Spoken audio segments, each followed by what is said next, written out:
کسی شخص نے تم پر ظلم کیا اور اس ظلم کا تذکرہ تم کسی دوسرے سے کرتے ہو کہ میرے ساتھ یہ ظلم ہوا، فلاں نے یہ ظلم کیا، زیادتی، اس میں گناہ نہیں، یہ غیبت نہیں۔ چاہے وہ شخص جس سے ذکر کر رہے ہو وہ ایسا ہو جو تمہارے ظلم کا تدارک کر سکتا ہو، اور چاہے ایسا ہو کہ تدارک نہ کر سکتا۔ ایک شخص نے تمہارے ہاتھ چوری کر لی، تو اب جا کے تم کہو، جا کے تھانے میں حاکم کے پاس کہ بھائی میرے فلاں شخص نے چوری کر لیا ہے، تو پیچھے، لیکن یہ غیبت میں داخل نہیں۔ یہ اس لیے کہ تمہیں نقصان پہنچایا گیا، ظلم کیا گیا، اس ظلم کے خلاف تم نے جا کر شکایت کی اور وہ تمہارے ظلم کا تدارک کر سکتے ہیں، تو یہ تو ہے ہی نہیں غیبت کسی بھی طرح۔ لیکن اگر فرض کرو کسی ایسے شخص سے کیا جا رہا ہے جو اس ظلم کا تدارک نہیں کر سکتا، مثلا تمہیں تھانے میں چاہے رپورٹ لکھوائی ہو چاہے نہ لکھوائی ہو، لیکن اب لوگ آ گئے، ان سے تم نے کہا بھائی ہمارے ساتھ رات میں یہ واقعہ پیش آیا، فلاں آدمی آ گیا تھا، اس نے چوری کر لی، یا فلاں نے ہم کو یہ نقصان پہنچا دیا، فلاں نے ہمارے ساتھ یہ زیادتی کر دی، تو یہ بیان کرنے میں کوئی گناہ نہیں، یہ غیبت میں داخل نہیں۔ بعض لوگ اس کو غیبت میں داخل سمجھ لیتے ہیں، یہ غیبت میں داخل نہیں۔ دیکھو نا، شریعت ہماری فطرت کی کتنی رعایتیں کرتی ہے کہ دیکھو انسان کی فطرت یہ ہے کہ چاہے وہ دوسرا آدمی تدارک کر سکتا ہو نہ کر سکتا ہو، لیکن جب اس کے ساتھ ظلم ہوا تو کم از کم وہ کسی دوسرے سے اپنے ظلم کا دکھڑا رو کر اپنے تسلی کر سکتا ہے، تو اس کی اجازت دیتی ہے، یہ اجازت۔ لا يحب اللہ القول من الجهر بالسوء الا من ظلم، جو شخص ظلم کا شکار ہوا وہ اپنے ظلم کا بیان دوسروں کے سامنے کر سکتا ہے، اس میں کوئی غیبت کی بات نہیں، یہ جائز۔ تو یہ مستثنیات ہیں کہ جو غیبت سے اللہ تعالیٰ نے الگ رکھے ہیں اور اس میں غیبت کا گناہ نہیں ہوتا۔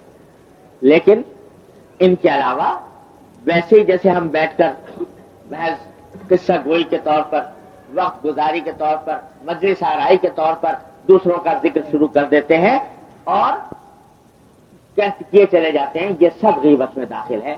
اس کا خدا کے لیے اپنے جانوں پر رحم کر کے اس کا سدباب کرنے کی کوشش کریں، ذرا سا اپنی زبان کو قابو میں لائیں، اس کو تھوڑا سا لگام دیں کہ یہ بے پرواہ بے کھٹکے جس طرح چلی جا رہی ہے اس کے اوپر کوئی قید شرط پابندی آئے۔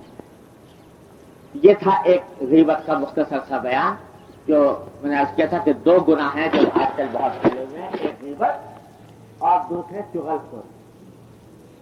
تو غیبت کا تو اور سن لیا آپ نے، لیکن محض کہنے اور سننے سے بات بنتی نہیں، جب تک کہ عزم نہ کیا جائے، ارادہ نہ کیا جائے، ہمت نہ کی جائے اور قدم نہ بڑھایا جائے۔ قدم یہی ہے کہ عزم کر لو کہ آج کے بعد اس زبان سے کوئی غیبت کا کلمہ نہیں نکلے گا انشاءاللہ۔ اگر کبھی غلطی ہو جائے تو فوراً توبہ، اور صحیح علاج اس کا یہی ہے کہ جس کی غیبت کی گئی ہے اس کو کہہ دو بھائی میں نے تم سے غیبت کی تھی، مجھے معاف کر دو۔ بعض اللہ کے بندے کرتے ہیں یہ کام۔ ہمارے حضرت فرماتے تھے، حضرت مولانا مولانا تھانوی صلی اللہ علیہ وسلم کہ بھائی میرے پاس بعض اوقات لوگ آتے ہیں اور کہتے ہیں کہ میں نے آپ کی غیبت کی تھی، مجھے معاف کر دیجیے۔ تو فرماتے ہیں بھائی میں معاف تو کر دیتا ہوں، لیکن میں ان سے کہتا ہوں کہ معاف تو کر دوں گا، لیکن ایک شرط ہے۔ شرط یہ ہے کہ کیا غیبت کی تھی پہلے بتا دو، پہلے ایک بتا دو کیا غیبت کی تھی، تو تاکہ پتہ چلے کہ میرے پیچھے کیا کہا جاتا ہے۔ کہ کہتی ہے تجھ کو خلق خدا غائب آنا کیا، تو اسے مجھے بتا دو گے تو بس معاف کر دوں گا۔ تو فرماتے کہ یہ ضرور پوچھتا ہوں، اور پھر اس کی حکمت بیان فرمائی کہ درکب اس نیت سے پوچھتا ہوں کہ ہو سکتا ہے جو بات کہی ہو صحیح ہو، اور واقعی میرے اندر کوئی غلطی کوئی عیب ہو وہ میرے سامنے آ جائے، تو اللہ تعالیٰ اس کے سے بچنے کی توفیق دے دے، اس لیے پوچھ لیتا ہوں۔ تو غیبت اس وقت تک جب کبھی ہو جائے سردرد، اللہ محفوظ رکھے، تو اس کا علاج یہی ہے کہ ذرا دل پر تو چلیں گے تو بہت آرے، اور بڑا مشکل کام ہے اپنی زبان سے کہنا دوسرے کے بارے میں، لیکن علاج یہی ہے۔ 2-4 مرتبہ اگر یہ علاج کر لیا تو انشاءاللہ آئندہ کے لیے سبق ہو جائے، آئندہ کے لیے سبق ہو جائے۔ تو یہ کرو. اور یہ کچھ بزرگوں نے ترکیبیں بھی بتائی ہیں اس سے بچنے کی کہ بھائی مجلس کے اندر کرتے کرتے آ گئی بات نوبت غیبت کی، زبان پر آنے لگی، تو حضرت حسن بصری رحمۃ اللہ علیہ فرماتے ہیں کہ جب غیبت کا خیال دل میں آئے، دوسرے کا کوئی عیب دل میں آئے، تو اس کا علاج یہ ہے کہ فوراً اپنے عیب کی طرف اپنے عیب کا استحضار. کوئی انسان ایسا نہیں جو عیب سے خالی ہو، تو اپنے کسی عیب کا استحضار کر لو کہ میں اس کی میں اب کیا بیان کروں، میرے اندر یہ تھا، یہ کر اس کا استحضار. اور اس عذاب کا دھیان کرو جو حدیث میں نے ابھی آپ کو سنائی ہے، اس کا دھیان کریں کہ دیکھو ایک کلمہ زبان سے نکال دوں گا لیکن اس کا انجام کتنا برا ہے، اس کا خیال کریں. اور سب سے بڑی بات یہ ہے کہ عزم کرنے کے ساتھ ساتھ اللہ تبارک و تعالیٰ سے دعا کرو، یا اللہ اس بلا سے نجات عطا فرما. جب کبھی آنے لگے کوئی تذکرہ، فوراً چند لمحے کے لیے اللہ تبارک و تعالیٰ سے رجوع کر لو، یا اللہ یہ آ رہا ہے کہیں مبتلا نہ ہو جاؤں، مجھے بچا لیجیے گا، فوراً اللہ تعالیٰ کی طرف رجوع کریں. اور کبھی اگر ہو جائے تو اس کے بعد اس سے معافی مانگ. بعض روایات میں یہ بھی آیا ہے، ہیں تو ضعیف روایتیں لیکن معنی کے اعتبار سے صحیح ہے، کہ اگر کسی کی غیبت ہو گئی ہے تو اس کا کفارہ یہ ہے کہ اس کے لیے بہت دعا کرو، استغفار کرو. کیونکہ مثلا فرض کرو کہ آج تنبہ ہوا کہ بھائی واقعی ہم اب تو بڑے سخت غلطی میں مبتلا رہے، پتہ نہیں کن کن لوگوں کی غیبتیں ہو گئی، اب آئندہ کے لیے انشاءاللہ نہیں کریں گے. لیکن اب پچھلے کو کہاں کہاں یاد کریں، کن کن کی غیبت کی گئی تھی، کس سے معافی مانگے، کہاں کہاں جائیں. تو ہمارے حضرت حکیم الامت صلی اللہ علیہ وسلم نے اور میرے والد ماجد صلی اللہ علیہ وسلم نے تو یہ عمل کیا تھا کہ ایک خط لکھ کے اپنے جتنے اہل تعلقات ہیں سب کو بھجوا دی کہ بھئی یہ زندگی میں پتہ نہیں کیا کیا غلطیاں ہوئی ہوں گی، آپ کے حقوق تلف ہوئے ہوں گے کبھی، تو میں اجمالی طور پر آپ سے معافی مانگتا ہوں، آپ اللہ کے لیے مجھے معاف کر دیجیے جو کچھ میری طرف سے آپ کی غلطی ہوئی ہے. تو یہ خط اپنے اہل تعلقات کو بھجوا دیا، تو اللہ تعالیٰ انشاءاللہ امید ہے اس کی برکت سے معافی دلوا دیں گے ان سے. لیکن اگر بالفرض ایسے آدمی ہوں کہ جن سے رجوع کرنا ممکن نہ ہو، تو پھر علماء نے حضرت حسن بصری رحمۃ اللہ فرماتے ہیں کہ جس کی غیبت کی گئی تھی اس کے حق میں خوب دعا کرو کہ یا اللہ اس غیبت کو میں نے جو کی تھی اس کے حق میں باعث رفع درجات بنا دیجیے، اور اس کو ترقیات عطا فرمائیے، دین و دنیا کی ترقیات عطا فرمائیے، اور اس کے حق میں خوب استغفار کرو، دعائیں کرو. یہ بھی اس کی ایک ترقی کی شکل ہے. تو اس کا اگر اہتمام ہم لوگ کر لیں، بھائی اب تک جتنا کچھ ہوا تو اپنے اہل تعلقات کو کچھ اس میں بتاؤ. ہیٹی ہوتی ہے اگر یہ خط لکھ کے بھیج دیا جائے سب کے پاس کہ بھائی میں آپ حضرات کی سے تعلقات اتنی مدت سے رہے ہیں، تو مجھے اگر کبھی مجھ سے غلطی ہوئی ہو، آپ کا کوئی حق تلف ہوا ہو زبان سے، ہاتھ سے، جانی مالی، تو میں آپ سے معافی مانگتا ہوں. یہ لکھنے میں کوئی ہیٹی ہوتی ہے؟ اگر یہ لکھ کے بھیج دیں سب کے پاس تو کیا بعید ہے کہ اللہ تبارک و تعالیٰ معافی کا سامان پیدا فرمائے. اور یہ بھی عرض کر دوں، حدیث میں یہ ہے کہ اگر کوئی اللہ کا بندہ کسی دوسرے سے اپنا حق، کسی دوسرے سے معافی مانگے اور سچے دل سے مانگے، تحفظات کے ساتھ نہیں، کھلے دل سے مانگے، معافی مانگے، تو حدیث میں ہے کہ اگر کوئی اس کو معاف کر دے، یہ دیکھ کر کہ یہ نادم ہو رہا ہے، مجھ سے معافی مانگ رہا ہے، معاف کر دے، تو اللہ تبارک و تعالیٰ اس کے گناہوں کو اس روز معاف کرے گا جس دن اس کو معافی کی سب سے زیادہ حاجت ہوگی. یہ حدیث میں.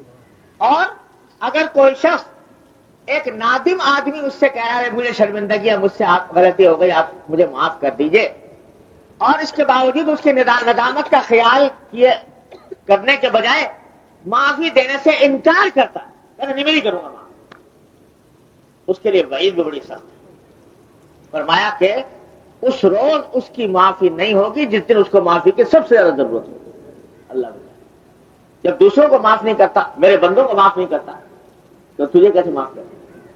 تو اس واسطے یہ بھی بڑا خطرناک معاملہ ہے. تو اس لیے جب کسی شخص نے اپنی طرف سے معافی مانگ لی تو اللہ کی رحمت سے امید ہے کہ انشاءاللہ اس نے اپنا فریضہ ادا کر اور وہ اس سے عہدہ برا ہو گیا. اب دوسرے کے کا ہے کہ دوسرا کو معاف کرے نہ کرے، لیکن بہرحال معافی مانگ یہ کر کے ہر مسلمان کو دنیا میں یہ کر کے رہنا چاہیے. ارے بھائی ہم تم کس شمار کتار میں ہیں؟ حضور نبی یہ کریم سرور دو عالم صلی اللہ علیہ وسلم کھڑے ہو گئے مسجد نبوی میں، اور مسجد نبوی میں کھڑے ہو کر سارے صحابہ کرام کو خطاب کیا. خطاب کر کے کہا کہ دیکھو بھائی میں آج اپنے آپ کو تمہارے حوالے کرتا ہوں، اگر کسی شخص کو مجھ سے کوئی تکلیف پہنچی ہو، میں نے کسی کی حق تلفی کی ہو، جانی مالی کسی بھی اعتبار سے حق تلفی کی ہو، تو میں تمہارے سامنے کھڑا ہوں. اگر بدلہ لینا چاہتے ہو بدلہ لے لو، اور اگر مجھے معاف کرنا چاہتے ہو تو معاف کر دو. لیکن میں آج تمہیں اپنے آپ کے سامنے پیش کر رہا ہوں تاکہ قیامت کے دن تمہارا کوئی حق میرے اوپر باقی نہ رہے. بتائیے سرکار دو عالم صلی اللہ علیہ وسلم محسن اعظم اور وہ پیشوائے اعظم صحابہ کرام کے جن کی ایک سانس کے بدلے نہ جانے کتنی جانیں نچھاور کرنے کے لیے وہ تیار تھے، لیکن آپ پیش کر بھائی میں حاضر ہوں، اگر کسی کو میں نے مارا ہو، کسی کو تکلیف پہنچائی ہو، میں مجھ سے بدلہ لے لوں.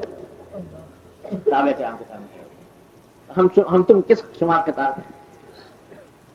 اور روایات میں آتا ہے کہ ہوا بھی یہ کہ جب سب صحابہ کرام بیٹھے ہوئے تھے، آپ نے یہ اعلان فرمایا تو ایک صحابی کھڑے ہو گئے اور کھڑے ہو کر انہوں نے کہا کہ رسول اللہ آپ نے ایک مرتبہ میری کمر پہ مارا تھا تو میں بدلہ لینا تھا.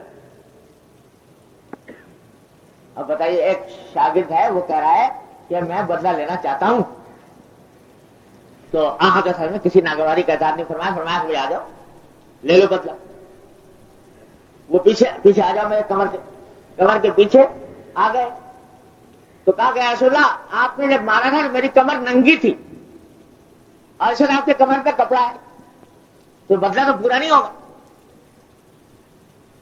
تو آج فرمایا کہ اچھا میں چادر اٹھا دیتا ہوں. چادر اڑے ہوئے چادر اٹھا دیتا ہوں.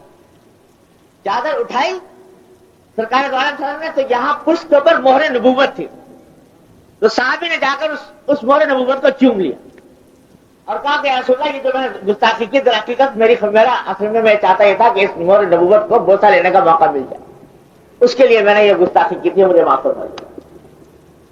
تو اس طرح سرکار دو عالم صلی اللہ علیہ وسلم نے اپنے آپ کو پیش کیا. تو بھائی ہم تم کس شمار کے دار میں ہیں؟ اگر ایک یہ خط لکھ کے بھیج دیں اپنے اہل تعلقات کے پاس تو کیا اس میں کیا بگڑتا ہے؟ شاید اللہ تبارک و تعالی اپنی رحمت سے اس کے ذریعے ہمارے گناہوں کو معاف فرما دے اور اتباع سنت کی اتباع کی نیت کر لے. اتباع سنت کی برکت سے اللہ تبارک و تعالی ہمارا بیڑا پار کر دے. تو بھائی ایک تو یہ غیبت کی بات تھی. دوسرا گناہ جو اسی سے ملتا جلتا ہے اور اتنا ہی سنگین ہے بلکہ اس سے زیادہ سنگین ہے غیبت سے، وہ ہے چغلی، جس کو اردو میں چغلی کہتے ہیں. یہ ترجمہ ہے عربی میں نمیمہ، عربی لفظ اس کے لیے ہوتا ہے نمیمہ. اردو میں کوئی اور لفظ نہیں ہے، اس واسطے اس کا ترجمہ ہم چغلی سے کرتے ہیں، لیکن چغلی صحیح ترجمہ ہے نہیں، صحیح معنی نہیں نمیمہ. اس کی حقیقت میں عرض کر دیتا ہوں. نمیمہ کی حقیقت یہ ہے کہ کسی شخص کی کوئی برائی دوسرے کے سامنے اس نیت سے نقل کی جائے کہ وہ اس کو کوئی تکلیف پہنچائے. ایک شخص کی برائی دوسرے کے سامنے اس نیت سے کی جائے کہ دوسرا اس کو کوئی تکلیف پہنچائے اور اس کو اس تکلیف سے یہ خوش ہو کہ اچھا ہوا اس کو تکلیف پہنچی. اس کا نام ہے نمیم. ضروری اگر یہ بھی ہو سکتا ہے کہ جو برائی بیان کر رہا ہے وہ ہے نہیں حقیقت میں، اس میں جھوٹ بیان کر رہے ہیں، اور یہ بھی ہو سکتا ہے کہ وہ ہے اس میں لیکن ذاتی طور پر تھی، اگر دوسرے کو پتہ نہ چلتا تو کسی کو کوئی نقصان نہ پہنچتا، لیکن تم نے محض اس وجہ سے بیان کی دوسرے کے سامنے تاکہ وہ اس کو ضد پہنچائیں، اس کو تکلیف پہنچائیں. یہ نہیں. اور اس کی قرآن و حدیث میں بہت سخت مذمت وارد ہوئی ہے۔ یہ غیبت سے بھی زیادہ شدید اس وجہ سے ہے کہ غیبت میں نیت بری ہونا ضروری نہیں ہے۔ غیبت میں یہ ضروری نہیں ہے کہ میں جس کی غیبت کر رہا ہوں اس کو کوئی تکلیف پہنچے یا صدمہ پہنچے یا کوئی زخم پہنچانا منظور ہے۔ غیبت ویسی غفلت میں بھی ہو جاتی ہے، اور غیبت اس طرح بھی ہو جاتی ہے کہ بس ذرا ایسی مجلس آرائی کے لیے، ذرا بات چلانے کے لیے کسی کے خلاف کوئی بات کر دی، بد نیتی ہونا ضروری نہیں غیبت، اور نمیمہ میں بد نیتی ضروری۔ تو اس واسطے یہ دو گناہوں کا مجموعہ، غیبت بھی ہے اور دوسرے مسلمان کو تکلیف پہنچانے کی نیت اور خواہش بھی ہے، تو یہ ڈبل گناہ کا سبب ہوتا ہے۔ اس لیے قرآن حدیث میں اس کے اوپر بڑی سخت وعید آئی ہے۔ اللہ بچائے۔ قرآن میں حماد مشاء بنمیم، ایک کافروں کی صفت بیان کرتے ہوئے کہا گیا کہ یہ ایسا شخص ہے جو دوسروں کو بتانے دیتا ہے اور چغلیاں بولتا ہے۔ حدیث میں فرمایا نبی کریم صلی اللہ علیہ وسلم نے کہ لا يدخل الجنۃ قطات، قطات بھی اسی چغل خور کو کہتے ہیں کہ قطات یعنی چغل خور جنت میں داخل نہیں ہو۔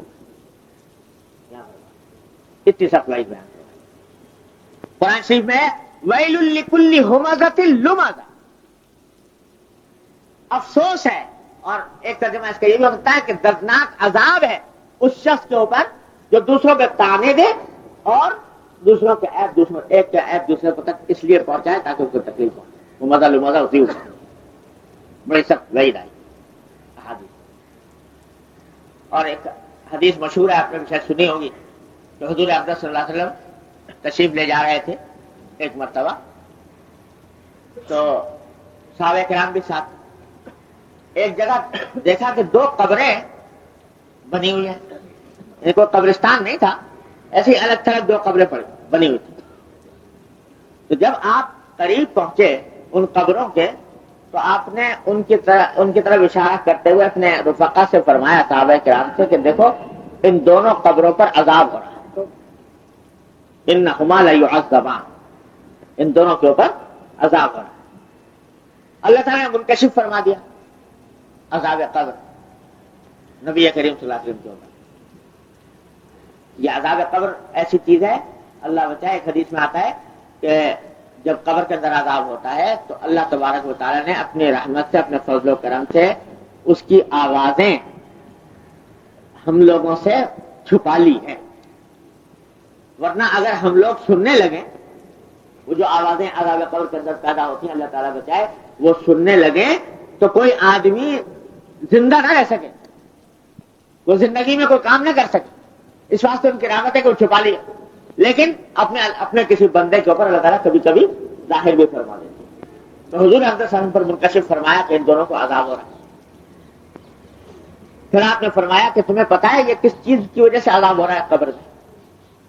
فرمایا یہ ایسی دو باتوں کی وجہ سے ان کو عذاب ہو رہا ہے کہ ان دو باتوں سے بچنا کچھ مشکل نہیں تھا ان کے لیے، اگر چاہتے تو آسانی سے بچ جاتے، لیکن یہ بچے نہیں، اس کی وجہ سے عذاب ہو۔ فرمایا دو باتیں کون سی؟ فرمایا ایک بات تو یہ کہ ایک صاحب جو ہے ان میں سے وہ پیشاب کی چھینٹوں سے پرہیز نہیں کرتے، پیشاب کی چھینٹوں سے احتیاط نہیں کرتے، پیشاب کر رہے ایسی جگہ پر شروع کر دیا کہ چھینٹیں آ گئی جسم کے اوپر یا کپڑوں کے اوپر یا کسی اور کی آ گئی۔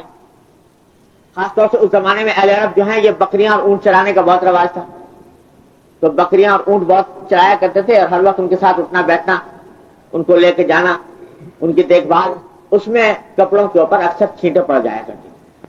تو آپ نے فرمایا کہ اس سے احتیاط نہیں رہی، اس کی وجہ سے عذاب ہو رہا ہے۔ یہ بھی بڑی فکر کی بات ہے۔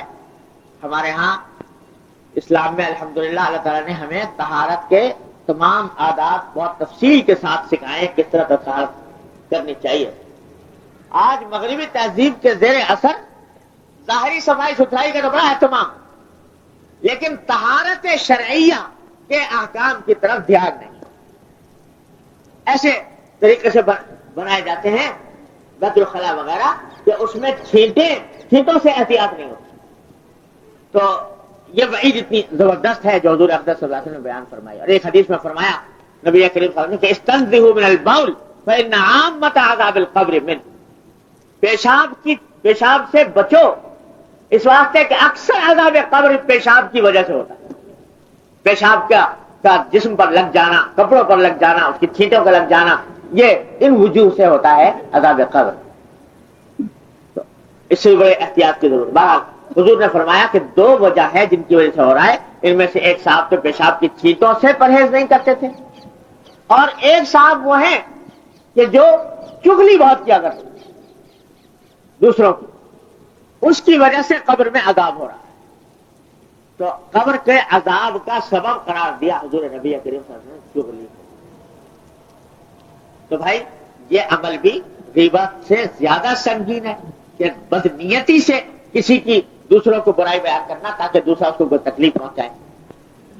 اور امام غزالی رحمۃ اللہ علیہ فرماتے ہیں احیاء العلوم میں کہ نمیمہ ہی میں یہ بات بھی داخل ہے کہ دوسرے کا کوئی راز فاش کر دینا،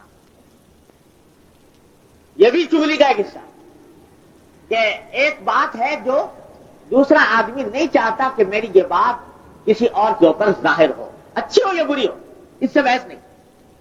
فرض کرو ایک آدمی ہے وہ اپنی دولت چھپانا چاہتا ہے، فرض کرو مالدار آدمی ہے، وہ نہیں چاہتا کہ میرا معلوم ہو کہ میرے پاس کتنی دولت ہے. اب آپ نے کسی طرح کہیں سے سن گن لے کر پتہ لگا لیا اور لوگوں سے کہتے پتہ ہے بڑا مالدار آدمی ہے، اس کے بعد اتنی دولت. اب یہ جو اس کا راز آپ نے افشا کیا، یہ بھی نمیمہ میں داخل ہے، یہ چغلی کے اندر داخل ہے اور حرام ہے. کسی شخص نے کوئی اپنا ارادہ کر رکھا ہے اپنے گھریلو معاملات کے اندر، کوئی اس نے پلان بنایا ہوا ہے، کوئی منصوبہ بنایا ہوا ہے، آپ نے کسی طریقے سے پتہ لگا کر اور دوسروں کے سامنے بیان کرنا شروع کر دیا. کسی بھی قسم کا راز ہو کسی کا، وہ دوسرے پر افشا کرنا اس کی اجازت کے بغیر، یہ بھی نمیمہ میں داخل. یہاں تک کہ حدیث میں فرمایا نبی کریم صلی اللہ علیہ وسلم نے المجالس بالامانہ، مجلسوں کے اندر جو بات کی جاتی ہے وہ بھی امانت ہے. کسی شخص نے آپ کو اپنا محرم راز سمجھ کر، رازدار سمجھ کر مجلس میں آپ سے ایک بات کر، اب وہ بات آپ دوسرے کو نقل کر رہے ہیں جا کر، یہ امانت میں خیانت ہے اور یہ نمیمہ کے اندر یہ بھی داخل ہے، یہ بھی چغلی میں داخل ہے. امام غزالی یہ سارے گناہ اس نمیمہ کے اندر ہیں. تو بھائی یہ دو گناہ میں نے عرض کیا کہ زبان کے گناہوں میں سے دو اہم گناہ کا آج بیان مقصود تھا کہ یہ دو گناہ بڑے عظیم ہیں اور اتنے سنگین ہیں جن کی سنگینی آپ نے حدیث کے اندر سنی، لیکن اتنی ہی ان کی طرف سے بے پرواہی ہے اور غفلت ہے. بھر گئی ہیں مجلسیں، بھر گئے ہیں گھر اس غیبت کے گناہ. زبان کیسی کی طرح چل رہی ہے، رکنے کا نام نہیں لیتی. خدا کے لیے اس کو لگام دو، خدا کے لیے اس کو قابو کرو، خدا کے لیے اس کو اللہ اور اللہ کے رسول صلی اللہ علیہ وسلم کی مرضی کے مطابق بنانے کی فکر کرو، ورنہ انجام اس کا یہ ہے کہ گھر کے گھر تباہ ہو رہے ہیں، آپس میں ناچاکیاں ہیں، فتنے ہیں، عداوتیں ہیں، دشمنیاں ہیں. خدا جانے کتنے فتنوں کا یہ دنیا کے اندر ذریعہ ہے، اور آخرت میں جو عذاب ہونے والا ہے وہ تو ہے ہی اپنے جگہ. اللہ تبارک و تعالیٰ اپنے فضل و کرم سے، اپنی رحمت سے ہم سب کو اس کی قباحت و شناخت سمجھنے کی توفیق عطا فرمائے اور اس کے اوپر عمل کی توفیق عطا فرمائے. دعا فرما لیجیے. اللہ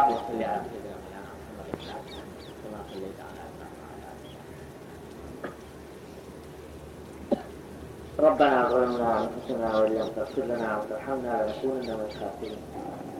ربنا ظلمنا انفسنا وان لم تغفر لنا وترحمنا لنكونن من الخاسرين. ربنا آتنا في الدنيا حسنة وفي الآخرة حسنة وقنا عذاب النار. ربنا آتنا في الدنيا حسنة وفي الآخرة حسنة وقنا عذاب النار. اللهم اقسم لنا من خشيتك ما تحول به بيننا وبين معصيتك، ومن طاعتك ما تبلغنا به جنتك، ومن اليقين ما تهون به علينا مصائب الدنيا، ومتعنا بأسماعنا وأبصارنا وقواتنا ما أحييتنا، واجعله الوارث منا، واجعل ثأرنا على من ظلمنا، وانصرنا على من عادانا، ولا تجعل مصيبتنا في ديننا، ولا تجعل الدنيا أكبر همنا ولا مبلغ علمنا ولا غاية رغبتنا ولا تسلط علينا من لا يرحمنا یا ارحم الراحمین اپنے فضل و کرم سے ہمارے تمام گناہ کو معاف کرو یا اللہ ہمارے اعمال و اخلاق کی اصلاح فرما یا اللہ اپنے رحمت سے ہمیں سیدھے راستے پر چلنے کی توفیق عطا فرما یا اللہ اپنے رحمت سے اپنے فضل و کرم سے ہمیں اپنے دین کی صحیح فہم عطا فرما یا اللہ اس پر عمل کی توفیق عطا فرما یا اللہ اس پر استقامت عطا فرما یا اللہ اتباع سنت کی توفیق عطا فرما یا اللہ ہر طرح کے ظاہری اور باطنی گناہوں سے ہمارے گھر والوں کی متعلقین احباب کی سب کی حفاظت فرما یا اللہ ہر طرح کے شر اور فتنے سے اور فساد سے حفاظت فرما ہر طرح کے حادثات اور سانحات سے حفاظت فرما یا اللہ زمانے کے خلاف ہواؤں سے ہماری حفاظت فرما یا ارحم الراحمین اپنے فضل و کرم سے نفس اور شیطان کے مقابلے کے لیے قوت عطا فرما یا اللہ ہمارے ہم بے ہمت ہمت عطا فرما بے حوصلہ ہے حوصلہ عطا فرما یا اللہ ہمارے عزم میں قوت عطا فرما یا ارحم الراحمین اپنے فضل و کرم اپنے رحمت سے تمام حاضرین اور حاضرات کو ان کے تمام جائز مقاصد میں کامیابی عطا فرما یا اللہ سب کی پریشانیوں کو دور فرما سب کی مشکلات کو آسان فرما اللهم انا نسألك من خير ما سألك من عبدك ونبيك محمد صلى الله عليه وسلم ونعوذ بك من شر ما استعاذ من عبدك ونبيك محمد صلى الله عليه وسلم ربنا تقبل منا انك انت السميع العليم وتب علينا انك انت التواب الرحيم وصلى الله تعالى على خير خلقه محمد وآله وصحبه اجمعين آمين برحمتك.